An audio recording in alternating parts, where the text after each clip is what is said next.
বাংলাদেশে দ্বন্দ্ব সংঘাতের মধ্য দিয়ে শেষ হয়েছে নির্বাচনের প্রচারণা।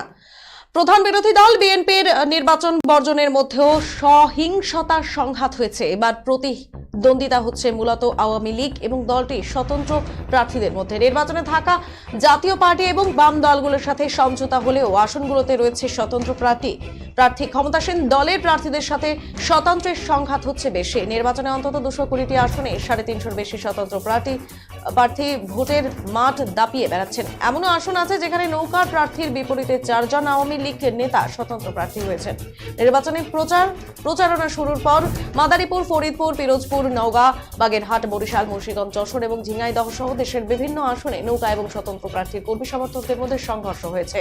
সংঘাতে এ পর্যন্ত অন্তত 5 জন নিহত হয়েছেন। প্রতীক বরাদ্দের পর গত 17 দিনে 200টির বেশি জায়গায় সহিংসতা হয়েছে। আগামী রোববার নির্বাচন সামনে রেখে ঢাকা সহ সারা বাংলাদেশে কঠোর নিরাপত্তা ব্যবস্থা গ্রহণ করা হয়েছে। ভোট কেন্দ্র এবং ভোটারের নিরাপত্তা নিশ্চিত করতে সতর্ক অবস্থানে রয়েছে বিভিন্ন বাহিনীর সদস্যরা।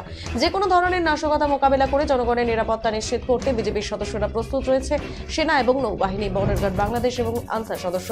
নির্বাচনকে ঘিরে যে কোনো ধরনের নাশকতা এড়াতে বিভিন্ন স্থানে টহল দিচ্ছে র্যাব, পুলিশ, বিজেপি, সেনাবাহিনীর সদস্যরা।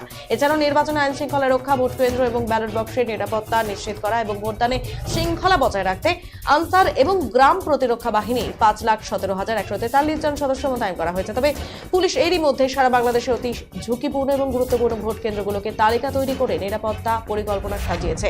42,149 ভোট কেন্দ্রের মধ্যে 10,000 কেন্দ্রকে গুরুত্বপূর্ণ এবং 300 কেন্দ্রকে অতি ঝুঁকিপূর্ণ হিসেবে চিহ্নিত করেছে তারা। গুরুত্বপূর্ণ কেন্দ্রগুলোতেও মূলত ঝুঁকিপূর্ণ হিসেবে বিবেচিত করা হয়েছে বলে পুলিশ সদর দপ্তর জানিয়েছে।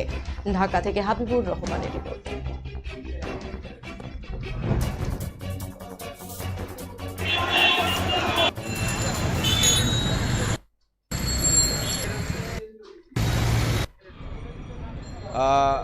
ধন্যবাদ।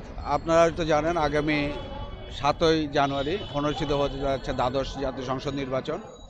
ইতিপূর্বে আমাদের বাংলাদেশে যারা আজকে নির্বাচনে অংশগ্রহণ করেছে তাদের প্রচারণা ইতিপূর্বে শেষ হয়েছে। আমরা দেখেছি ইতিপূর্বে তাদের প্রচারণায় মুখরিত ছিল সারা বাংলাদেশ।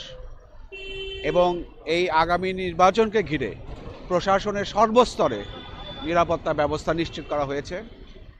কিছু জায়গায় কিছু ছোটোখাটো ঘটনা ঘটেছে, কিন্তু সেই ঘটনাগুলো ওভারকাম করে আজকে যারা আইনশৃঙ্খলা বাহিনী রয়েছে, র্যাব রয়েছে, বিজিবি রয়েছে, আনসার রয়েছে, তারা পুলিশ প্রশাসন রয়েছে, তারা সদা তৎপর রয়েছে একটি সুস্থ সুন্দর একটি নির্বাচন জাতিকে উপহার দেওয়ার জন্য।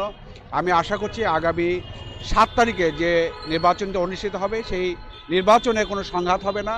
নির্বাচন কেন্দ্রগুলোতে পর্যাপ্ত